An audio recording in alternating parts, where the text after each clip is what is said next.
Quand et comment la vie a-t-elle commencé sur Terre? Ah bah ça, c'est l'une des questions les plus fondamentales que se pose l'humanité depuis qu'elle est apparue.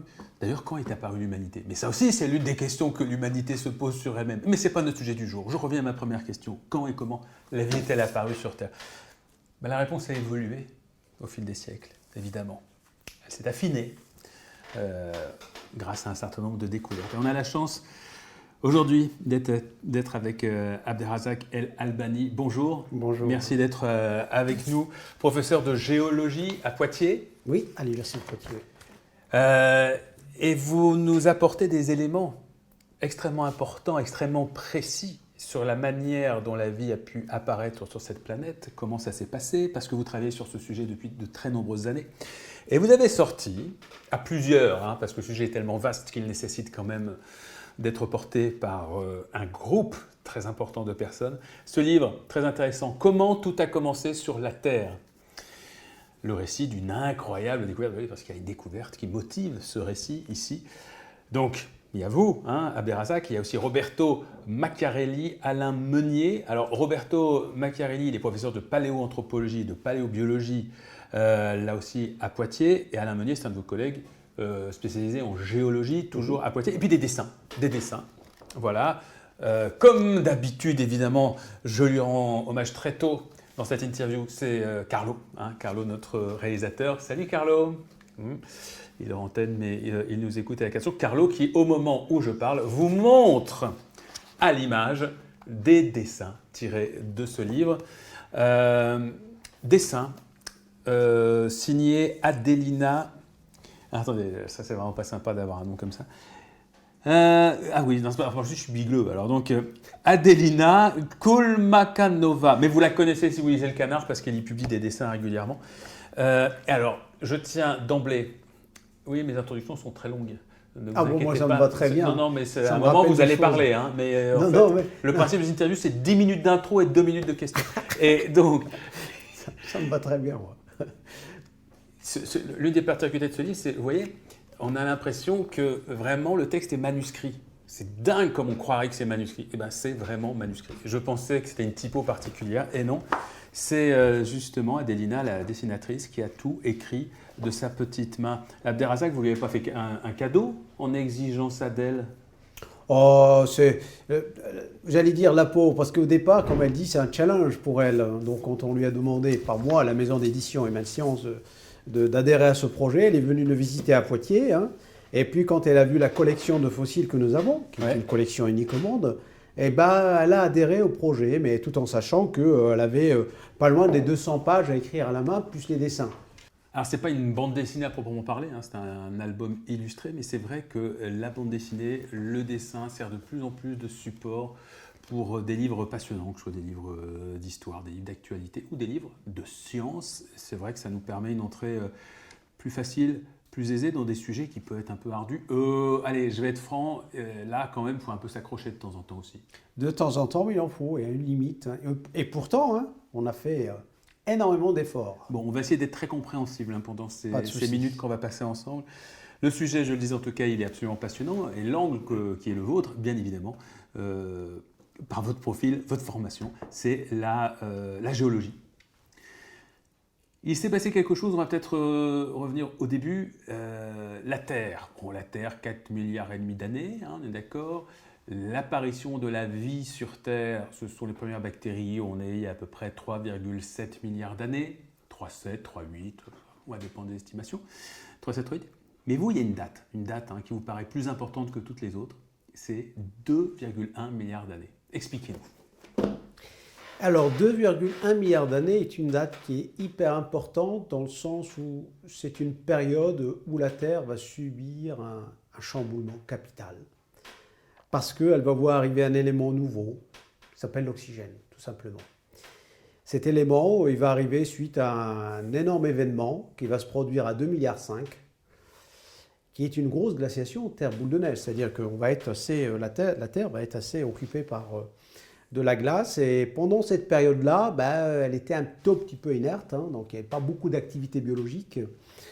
Et puis, il y a un article qui est sorti il n'y a pas longtemps qui nous explique que cette glaciation elle va s'arrêter parce qu'il y a un gros bolide, un météorite énorme, hein, donc le cratère a été découvert en Australie récemment, qui pourrait être à l'origine de la disparition, enfin de l'arrêt de cette glaciation. Il y a d'autres scénarios, mais je prends le plus récent qui a été publié dans Nature Communication. C'est ce que je disais, et ce qui est formidable, c'est qu'en fait, voilà, il y a beaucoup d'hypothèses qui se sont succédées au fil C'est ça, la science. des décennies, hein, parce qu'il y a toujours une découverte nouvelle qui vous permet d'affiner les scénarios. Mais oui, mais quand on est parti sur le terrain travailler sur ce chantier-là, il est écrit depuis toujours, depuis 200 ans, que la vie multicellulaire est apparue aux alentours de 600 millions d'années. Comment voulez-vous que moi, professeur de province, Poitevine, non spécialiste, mais il n'y avait pas de spécialiste en France, aller sur un terrain d'ailleurs, pas par hasard, parce que c'est l'ambassade de France qui nous a sollicité, parce qu'on est très impliqué dans l'international,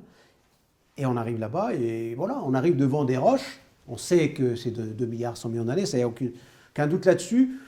Et puis on voit des choses assez particulières, des formes bizarres, et puis bon, on se penche, on prend, et puis on dit mais c'est pas possible. Vous allez où qu'on raconte, parce que les gens vont rien comprendre. Vous allez où? Pourquoi vous y allez? Comment ça se passe? C'est vrai. On va reprendre l'histoire au début. Allez, on va la reprendre. Parce que moi, je voulais répondre à la question d'oxygène. C'est vrai qu'on est arrivé. On est parti au Gabon. Alors, voilà. Au Gabon, pourquoi le Gabon? Ça, c'est une question simple. C'est parce que, tout simplement, l'ambassade de France, vers 2007-2008, il y avait un projet qui était un projet financé par l'Europe. Il était réalisé par le Bureau de recherche géologique et minière, qu'on appelle le BRGM, pour refaire la carte géologique du Gabon. Très bien, parfait. Donc l'ambassade de France, avec le service de coopération, passa un jour un coup de fil à moi, je ne sais pas pourquoi moi, il me dit, il y a le BRGM et on aimerait bien avoir des géologues à côté qui viennent travailler l'esprit ouvert, il n'y a pas de contraintes, on vous paye un billet d'avion, et on a une bourse de thèse qui est disponible. D'accord. Bon, alors là, c'était pour un chercheur, avoir une bourse de thèse pour un étudiant, par les temps qui courent, c'est difficile. Donc j'ai dit au départ non, parce que quand ils m'ont dit 2 milliards 100, j'ai dit 2 milliards 100, les roches sont transformées, je ne verrai rien. Donc vous saviez que c'était pour travailler sur des roches de 2 milliards 100. Ah, et vous étiez censé y trouver quoi? Alors là, eux, ce qu'ils veulent, c'est retracer les paléo-environnements, c'est-à-dire l'environnement de notre planète à cette époque-là, c'est-à-dire à 2 milliards 100. Parce que c'est une année charnière, on est à 4 milliards 5, c'est le début, la formation de notre planète. On est aujourd'hui 2 milliards 100, on est à peu près au milieu. Ouais. Et les anglo-saxons utilisent un terme de Middle Age of Earth, la terre moyenâgeuse. Bon, je ne sais pas pourquoi ils utilisent ça, mais on est au milieu. Pourquoi c'est au Gabon? Pourquoi? Alors franchement, sur le premier coup de fil, c'est pour juste faire de la géologie de base, entre guillemets, ce qu'on sait faire. Ni plus ni moins. Après, le reste, d'aller étudier ces pierres dont on sait qu'elles ont 2 milliards 100. Voilà, et vous savez qu'il y a plus de 80 universitaires en France.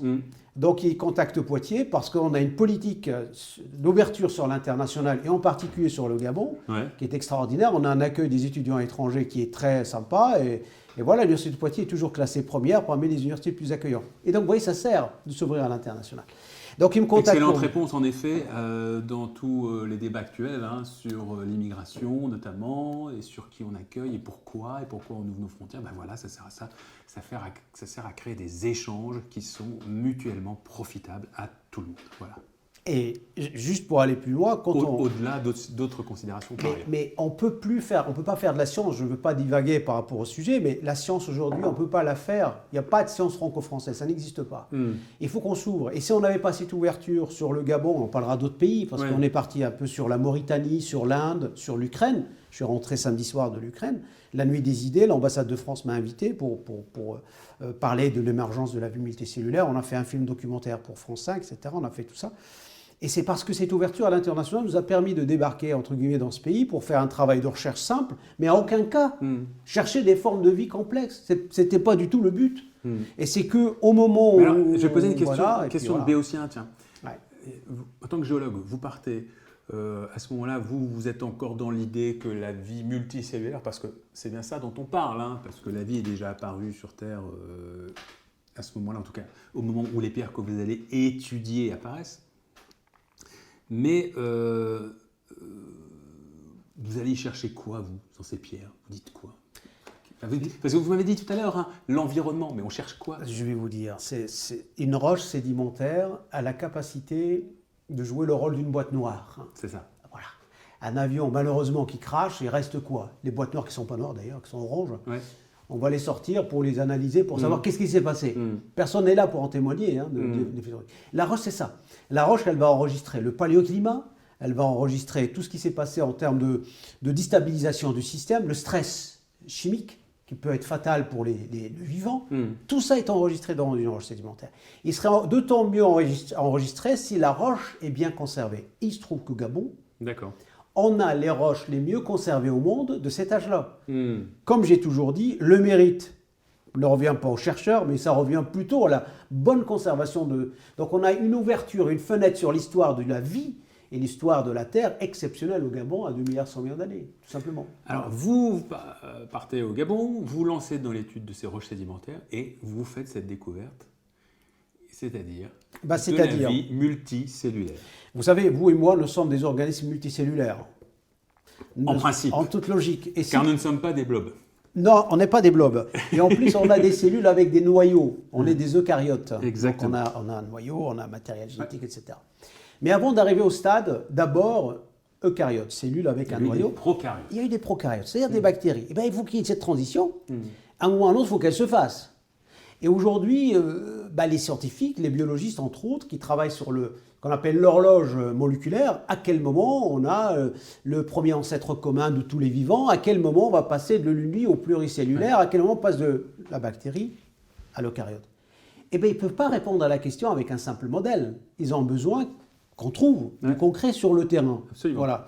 Et c'est ce qu'on a fait. Donc, quand on a trouvé ces formes-là qui sont au départ comme ça, et puis on ne savait pas trop, etc., on est parti, on a passé 7 jours pour faire de la géologie, mais il y a des choses qui nous ont intrigués, qui m'ont intrigué.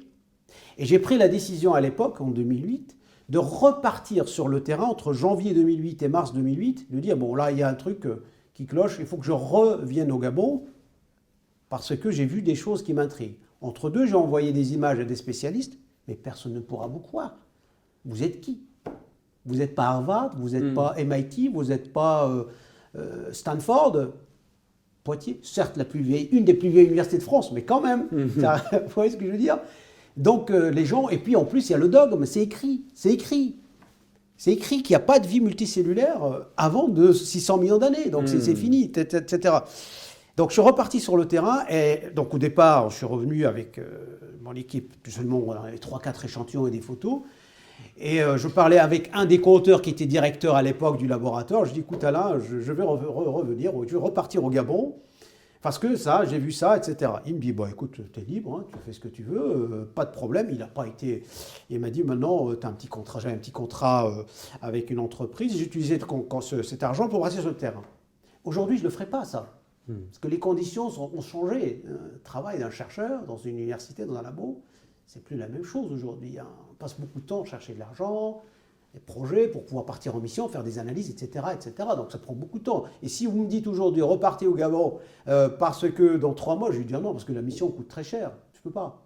Et à l'époque, j'ai pris cette initiative-là parce que c'était pas le fonctionnement de la recherche était différent. Mais ça, c'est un autre sujet. Alors, c'est peut-être un autre sujet, mais moi, j'adore. C'est aussi pour ça qu'on fait des entretiens sur Komodo que j'appelle au long cours, dans lesquels on ne coupe pas. Parce qu'en réalité, il n'y a pas qu'un sujet dans un sujet. Et là, par exemple, ce que vous dites, c'est essentiel. Vous êtes en train de nous expliquer qu'il y a aujourd'hui des changements majeurs dans la manière de gérer la recherche. Ces changements sont des entraves, finalement, à votre travail et à la capacité à aller plus loin dans les découvertes. C'est un discours qui ne plaît pas, mais c'est un discours qui est vrai. C'est-à-dire que les laboratoires de recherche aujourd'hui sont enfermés tous dans des tableaux Excel. Point. Ouais. Vous appelez Émeric Caron, vous faites 50 analyses, je vous facture tant. Ouais. Voilà. Si vous n'avez pas de l'argent pour faire ces analyses dans le laboratoire, vous appelez Émeric Caron ou Abder El Albani, c'est pareil. Ouais. Vous ne faites pas. Et si vous ne faites pas, vous faites votre métier d'enseignant, ça s'arrête là. C'est la raison pour laquelle on est en train de se faire dépasser, je suis désolé, ça ne plaît pas comme discours, mais je le dis, par d'autres nations. Qui ont... Très concrètement Concrètement, la Chine. La Chine, à la vitesse de la lumière. Parce qu'eux mettent les moyens. Mais bien entendu. Ils m'ont invité au mois de novembre. Il n'y avait pas de souci. Hein. Donc je suis allé là-bas. Petite ville de 14 millions d'habitants. Je comprends pourquoi vous me disiez ça. C'est bon, on peut continuer l'interview. Tout va bien. Tout va bien. C'était en novembre, il n'y avait pas de risque. 14 millions d'habitants. Le laboratoire, juste 30 millions d'étudiants, comme nous, Poitiers, hein, 30 millions d'étudiants, 10 millions d'euros d'équipement laboratoire. Et ça me fait plaisir quand j'arrive là-bas, ils sont au courant de ce qu'on fait, parce que c'est un truc qui intéresse tout le monde, les origines de la vie, ça intéresse tout le monde, c'est transdisciplinaire. Et ils veulent qu'une chose, c'est de travailler avec nous et de nous aider à faire des analyses moyennant zéro. La seule chose qu'ils demandent, c'est qu'on leur offre, on partage avec eux les échantillons. Aujourd'hui, c'est plus le cas. Pour faire de la recherche, c'est plus le cas. Pour revenir à 2008, j'aurais jamais fait ce pas de repartir sur le terrain, pour emmener avec moi 200 kilos d'échantillons et, je ne sais pas, 50 ou 70 spécimens, je ne sais plus exactement le nombre de spécimens que j'ai emmenés, dans les conditions dans lesquelles nous sommes aujourd'hui. Aujourd'hui, on ne peut plus se permettre de sortir des sentiers battus. Parce qu'il n'y a pas le budget. Mais il n'y a pas le budget. Il n'y a pas le budget. Et à l'époque, qui vous payait? À l'époque, j'avais un contrat, alors c'est un truc marrant, de prestation pour l'IRSN. Ouais. L'Institut de recherche sur sûreté nucléaire. Ouais. Et ils avaient des choses à faire. Voilà, on a fait des choses pour eux, des analyses. Et puis j'avais, je ne sais plus, à l'époque, 3 000 euros, 3 500 euros au laboratoire. Et donc cet argent était à disposition pour que je puisse faire ma recherche fondamentale. Et donc, allez hop, j'ai repris avec moi mon équipe et puis on est parti avec cet argent-là. Mais c'est quand même pas, vous parlez de 3 000 euros, c'est rien. C'est quoi? C'est des billets d'avion? C'est des billets d'avion. Les conditions, j'en parle pas. Bon, ça s'est beaucoup amélioré depuis, mais bon, voilà, ouais. Ça on est parti dans, voilà. Et on ne peut pas rester plus de 6 jours, 7 jours au maximum, tout compris, sachant que vous voyagez pendant un jour. Donc, ce que je veux dire par là, donc on est parti à l'époque, on est revenu et le travail a démarré. J'ai réussi quand même à trouver des chercheurs qui sont, j'allais dire open mind, ouverts d'esprit, notamment un collègue suédois, un collègue danois, des collègues américains. Et puis on est parti, et puis ils nous ont fait confiance et on a fait la publication de 2010 et on a obtenu la couverture. Mais c'était difficile. Pendant une année, on a fighté, comme on dit les jeunes maintenant, on a combattu entre guillemets les idées reçues, on a combattu les dogmes. Comme toujours, dès qu'une idée nouvelle arrive en science. Hein. Un gars, un célèbre chercheur nous a dit, ça c'est de l'humain, c'est même pas de la science, il nous a dit, il est de Cambridge University, il nous dit, bon, d'abord vous ne m'avez pas cité, puis des choses comme ça, j'en ai plein, les bouquins, ça ne sert à rien. Et c'est grâce à cette remarque à lui que l'éditeur, il a eu l'intelligence d'esprit de dire, bon là, il y a un truc qui cloche, hein, et puis il nous a dit, bon, bah, écoutez, après une année de boulot, ça a été accepté, et puis on a fait la couverture de Nature. Et le projet a démarré, on a continué, on a publié. Nature, grande revue, s'il y a besoin encore de préciser, grande revue scientifique, qui en effet sert de caution à la publication de travaux et qui à un moment dit ça a été vérifié. Et on n'a pas arrêté depuis, puisqu'on en a fait plusieurs d'autres papiers, soit dans des journaux disciplinaires. Le dernier, il est dans l'Académie des sciences américaines. Et donc votre découverte, votre révélation, votre rapport à ce sujet fondamental sur l'origine de la vie, c'est ça, c'est de dire, contrairement à ce qu'on croyait, alors la vie multicellulaire, celle qui permet effectivement à des êtres complexes de se développer, mais c'est-à-dire quand même, en gros, c'est la vie telle que nous on la connaît, hein. C'est celle qui fait notre quotidien, hein, entre les végétaux et les animaux, bien évidemment. Exactement, ouais. Voilà. Et donc vous dites, ça remonte en effet à 2 milliards 100 millions d'années. Qu'est-ce que ça a changé? Ça a changé beaucoup sur l'histoire de l'évolution, parce que Darwin a établi sa théorie sur 520 millions d'années. Et il disait, je suis surpris de voir une telle diversité des formes aussi complexes, c'est pas possible. Ouais. Le zéro, il n'est pas là. Le démarrage, il n'est pas là. Il est sous mes pieds. Sous mes pieds, c'est-à-dire plus ancien, plus vieux. Ce qui est plus bas, c'est toujours plus vieux de ce qui est plus haut. Et il dit, ce que j'appelle moi sous les pieds de Darwin, il y a des choses. Ça a démarré à quel moment? Il lui faut plusieurs vies. Darwin ne peut pas répondre à toutes les... Il a fait sa théorie. Ouais. Il a déjà beaucoup apporté. Beaucoup apporté. Et qui disait, en fait, la seule chose où on est un petit peu en complément, hein, je dis bien en complément, c'est que pour lui, l'évolution est graduelle. Elle n'est pas si graduelle que ça. Il y a plein de crises biologiques. Si on revient à 2 milliards 100, la vie, dès que l'environnement est devenu propice, elle s'est développée, mais cet oxygène va baisser vers 1 milliard 9, et puis là, on y revient, parce que tout à l'heure, on est parti en digression, et une fois de plus, on a bien fait. Moi, je trouve que c'est ça qui est passionnant, mais on n'a peut-être justement pas expliqué assez comment cette vie multicellulaire se développe. On a parlé de l'oxygène très vite, mais on n'a pas expliqué le phénomène. Alors le phénomène, quand on va sortir de cette glaciation, alors des hypothèses ne parlent d'impact météorique qui a fait que toute cette glace, 70 km de diamètre d'un bolide, peut avoir des impacts majeurs sur l'environnement. Donc réchauffement. En fait, j'ai l'impression, pardon, excuse-moi de vous interrompre, quand on ne sait pas trop, on dit toujours c'est une météore qui a tapé la Terre. Pour expliquer un truc, on ne sait jamais, on dit c'est un météore. Ils ont trouvé l'impact. En Australie, ils ont daté cet impact. Ouais. Voilà. Alors, c'est une hypothèse, encore une fois de plus. Qu'on soit d'accord ou pas, moi, ce qui se disait, je ne veux pas être très technique par rapport le livre, il est parfois, hein, pas tout le temps, mais il est très bien, mais il y a quelques petits passages techniques. Ce que je veux dire par là, il y a aussi le côté tectonique des plaques.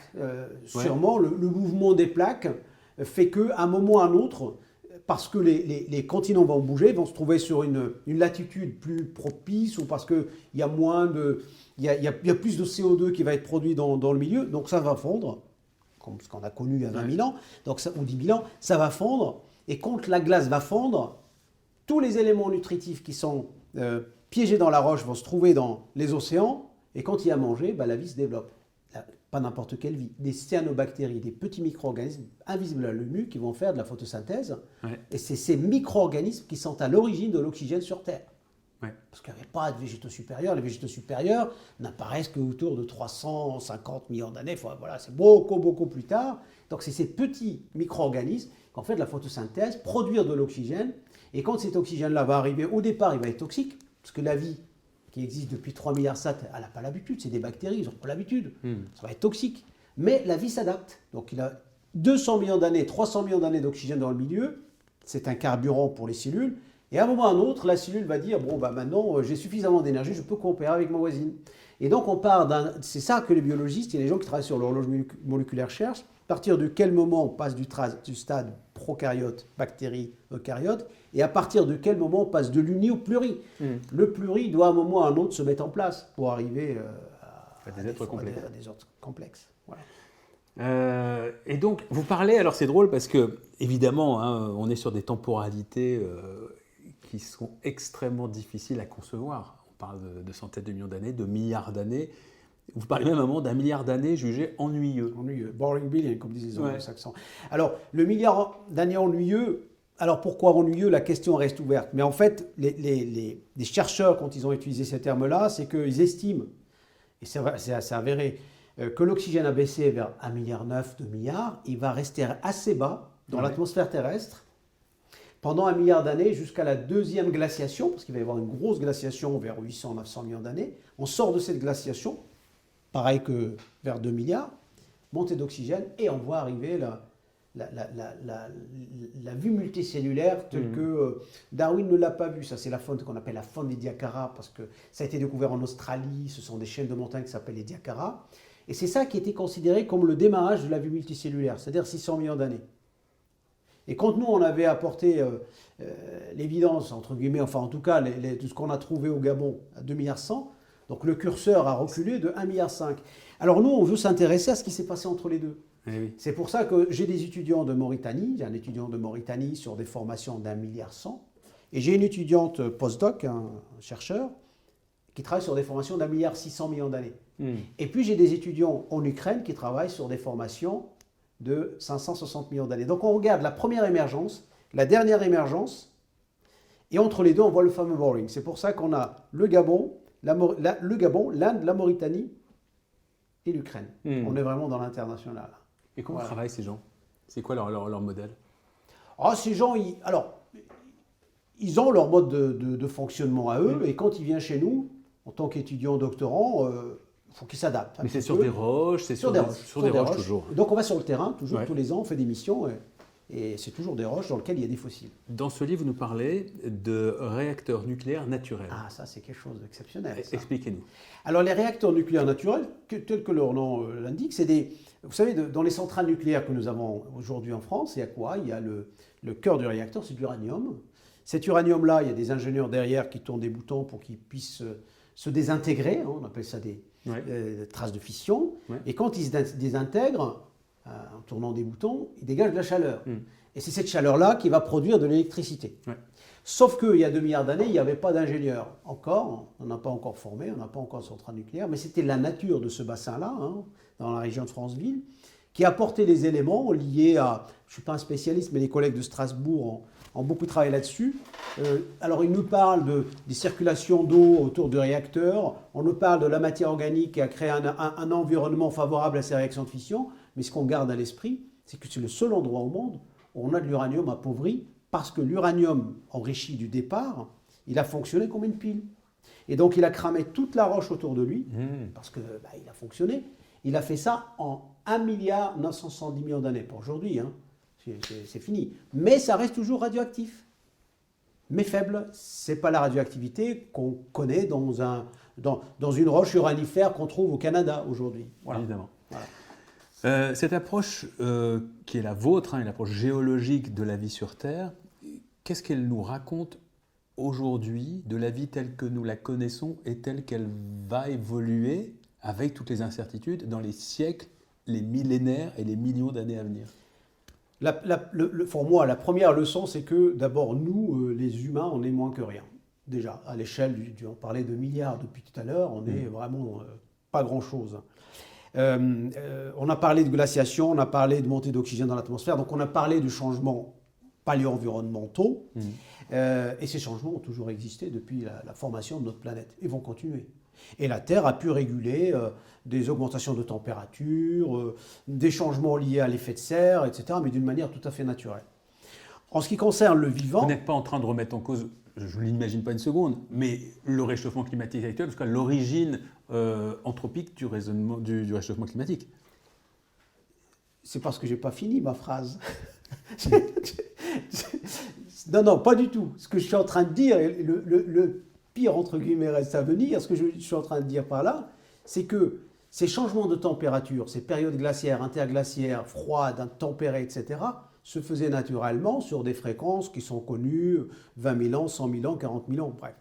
Aujourd'hui, le problème qui se pose, c'est cette augmentation de température qui se fait d'une manière exponentielle sur un intervalle de temps qui est comme ça. Extrêmement court. Extrêmement court. Et donc on fait... Avec une incapacité du vivant à s'adapter. Mais difficilement, qu'on ne peut pas s'adapter, il faut du temps. On s'adapte au début, mais après, si ça va trop vite, c'est pas possible, on ne peut pas suivre. Donc, la révolution industrielle, on regarde un petit peu quand on a commencé à produire des gaz à effet de serre, mais on oublie toujours un côté important de la vapeur d'eau. La vapeur d'eau, vous voyez, aujourd'hui, les centrales nucléaires, je ne suis pas en train de dire qu'il ne faut pas... Voilà, moi je suis un scientifique, on voit bien certaines industries qui dégagent beaucoup de vapeur d'eau dans l'atmosphère. C'est un gaz à effet de serre, c'est une matière à effet de serre. Donc ça joue aussi un rôle hyper important dans ce qu'on est en train de vivre aujourd'hui. Donc ce qu'on vit aujourd'hui est hyper, je suis désolé de le dire comme ça, inquiétant, voire même très dangereux, dans le sens où on est en train d'impacter d'une manière assez rapide et assez exponentielle les changements à l'échelle de la planète. Si demain, on va jusqu'au bout, la prochaine crise biologique, c'est nous, bah, très bien, hein, la Terre s'en remettra. Ben oui. Elle s'en remettra. Et alors la question qui m'a été posée rien que ce matin par mes étudiants, et alors, est-ce qu'on aura encore de l'Homo sapiens sapiens après? J'en sais rien, c'est de la science-fiction. Bon, en tout cas, j'espère que non. Mais de toute façon, moi je fais partie de ceux, parce que j'ai même écrit des bouquins dessus. Je ne suis pas scientifique, moi c'est un journaliste, un vulgarisateur sur ces sujets, donc moi je me nourris de gens comme vous, hein, et puis ensuite je vous pille. Non, je blague. J'écoute ce que vous avez à nous raconter, et ensuite j'essaye d'en faire un récit pour les lecteurs. En tout cas, tous les indicateurs nous entraînent à penser que bien évidemment qu'Homo sapiens sapiens va disparaître. Ah bah pour moi, il n'y a pas de... Et que nous serons remplacés. Alors soit nous serons remplacés par une autre espèce d'humain, soit l'humanité disparaîtra. Enfin, en tout cas, ce sont les deux seuls scénarios qui me semblent aujourd'hui... je ne vois pas pourquoi tout à coup Homo sapiens sapiens serait l'espèce ultime. Non, jamais. Non, mais jamais. Ça n'existe pas dans l'histoire de la vie sur Terre. Les seuls qui traversent... Il y a quelques espèces qui traversent, ouais. Les bactéries, vous voyez, c'est coriace, hein. Ouais. Ils traversent les temps. Avec une capacité d'adaptation assez hors norme. Et rapide. Mais nous, en tant qu'Homo sapiens sapiens, on est emmenés à disparaître. Alors les gens se posent la question, l'oxygène, etc. Attendez, ça ne se fait pas à l'échelle de la dizaine d'années. Mais je donne un exemple ce matin à mes étudiants, ils étaient actuellement, vous savez, les oiseaux migrent. Ouais. Hein, désolé, on divague un peu par rapport au sujet, mais quand même, on reste dans l'environnement. On reste dans l'environnement. Les oiseaux migrent. Et depuis 3 ans, c'est concret, hein, à l'université de Poitiers, chez nous, on appelle ça des étourneaux. Hein, des étourneaux, ouais. Des étourneaux. Mais c'est des centaines de milliers qui débarquent chez nous à l'université, parce qu'on a des arbres, on a quand même gardé... Ouais. Voilà. Et qui font des dégâts incroyables. Parce que, ils font leurs besoins dans le coin. Donc, les amphis, alors, je vous dis... Enfin bref, c'est un truc incroyable. Il y a 3 ans, on ne voyait pas ça. C'est seulement depuis 3 ans. Et c'est tout simplement, c'est lié. Alors, migration, il se trouve bien maintenant, là, chez nous, dans le Poitou, ils n'ont pas envie d'aller plus loin, et ça se passe très bien, parce que la courbe de température leur convient, etc. Mais le problème le plus inquiétant, c'est qu'on le voit à l'échelle de 3 ans. On est en train de parler de milliards d'années. C'est-à-dire le temps de régulation de la planète, qui peut se faire naturellement, mais à des échelles de temps quand même, qui ne sont pas des échelles que nous allons vivre, vous et moi, mais c'est à des échelles de l'année presque. Ouais. Et c'est ça qui devient extrêmement préoccupant pour l'humanité. Est-ce que vous êtes, vous, ce qu'on qualifie, c'est un petit peu trop, peut-être trop vague, mais un collapsologue? Collapse, je ne sais pas ce que... Alors, quelqu'un qui imagine que notre société est en train de s'effondrer et qu'on va vers le chaos. Moi, je suis optimiste de nature. Si j'étais pas optimiste, je ne ferais pas ce métier. Je suis optimiste de nature, donc je crois toujours au bon sens de l'humain. Mais ça me fait peur, parce que à chaque fois, on dit on a atteint le fond, mais le fond est encore beaucoup plus abyssal. Et vous le savez, en tant que géologue, vous le savez. Et je le sais. On peut creuser très profondément. Et on est toujours surpris par ce qu'on trouve. Exactement, et on n'est pas à l'abri de surprises. Et en ce qui concerne la bêtise de l'humanité, on peut aller loin. On creuse encore là. On est capable. Et c'est ça qui me pose. Alors, tout un tas de sujets. Alors, bon, c'est pas le moment, mais. C'est toujours le moment. À partir du moment où on est bien et qu'on a voilà, envie de parler. on parle de l'environnement, on parle des voitures hybrides, on parle des voitures électriques, on parle de tout ça. Très bien, moi, ça me va très bien. Avant-hier ou hier, j'ai vu un reportage sur le recyclage, tout ce qu'on fait sur ces batteries. Vous savez combien d'éléments toxiques, d'éléments chimiques toxiques il y a dans ces batteries-là? C'est incroyable. Si vous croyez qu'en mettant une voiture hybride, vous n'allez pas polluer, parce que donnez-moi une seule voiture hybride à la portée du consommateur lambda qui est capable de faire 400-500 km en roulant tranquillement, en mettant le chauffage, la musique, etc., sans qu'il y ait de... Combien qui coûte pas cher? Il n'y en a pas des masses. Il n'y en a pas des masses. Si vous me parlez d'une Tesla qui coûte... c'est pas à la portée du consommateur lambda. On peut imaginer que les voitures haut de gamme qui parviennent à peu près à réduire en effet l'effet sur l'environnement, elles seront peut-être disponibles à tout le monde dans quelques années, comme ça se passe beaucoup pour les objets scientifiques. On se chauffe comment? Avec l'électricité. On la produit comment? Tout le monde va aller vers l'électrique. Moi, j'ai pas de souci avec ça. On utilise l'uranium, il n'y a pas de souci dans les réacteurs nucléaires, etc. Ah non, le nucléaire, on ne veut pas. Mais quand on va jusqu'au bout, et on fait quoi de ce réacteur nucléaire, de cet uranium? On est d'accord, mais c'est pour ça que le renouvelable, vous y croyez quand même aux énergies renouvelables? Je crois renouvelable, mais est-ce qu'aujourd'hui on est suffisamment armé pour pouvoir chauffer, mettre de la lumière dans une ville comme Paris avec le renouvelable? C'est pas que j'y crois pas. Mais vous qui êtes un scientifique, vous savez qu'on a les moyens, en tout cas, on peut se donner les moyens. Faut du temps. Faut un peu de temps. Bon, parce que les Chinois ils construisent des hôpitaux en 10 jours. Les Chinois en 10 jours, je vais vous dire, moi j'ai changé mon avis sur les Chinois. Les Chinois, si vous m'écoutez, je suis désolé. Alors, Komodo n'est pas encore traduit en chinois et ni diffusé. Si, c'est possible par Internet. Ouais, mais ils comprennent le français. Ils comprennent bien, mais on peut faire une exception. On peut traduire cette séquence spécialement à destination de la Chine.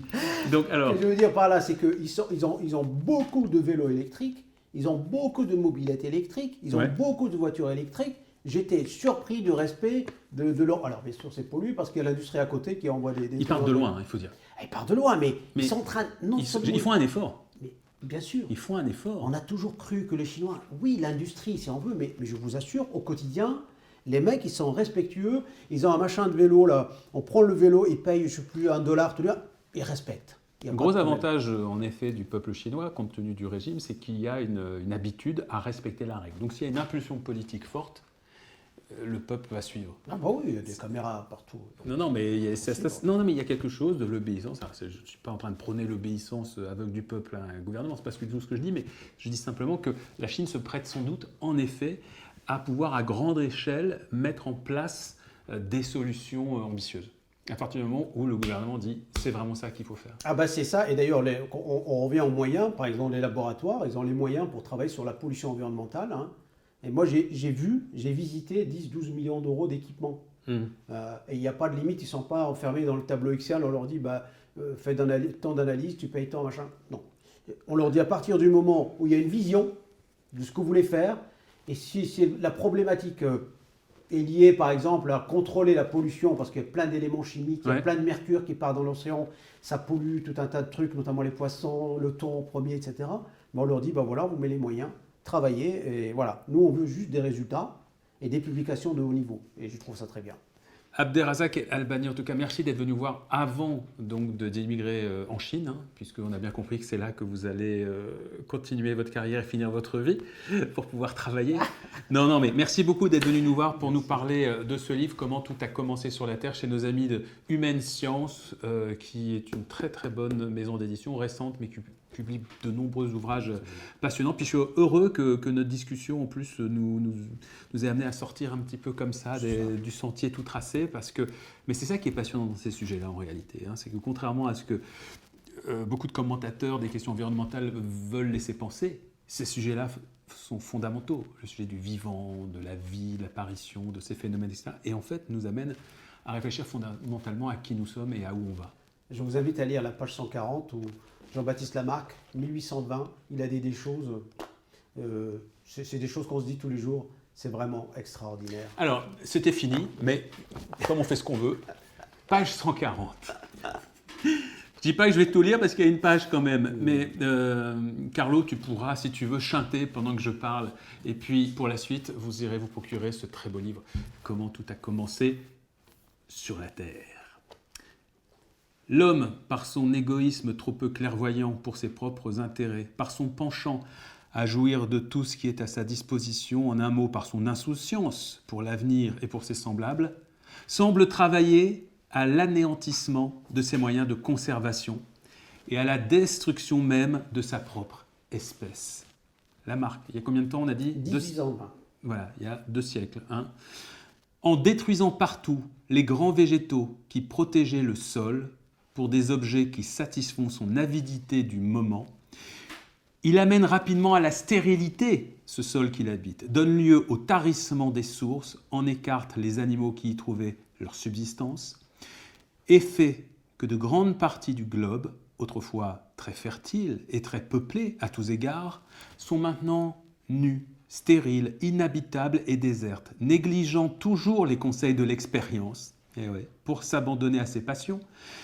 Il est perpétuellement en guerre avec ses semblables et les détruit de toutes parts et sous tout prétexte, en sorte qu'on voit des populations, autrefois considérables, s'appauvrir de plus en plus. On dirait que l'homme est destiné à s'exterminer lui-même après avoir rendu le globe inhabitable. 18 ans moins. À bientôt. À bientôt. Merci.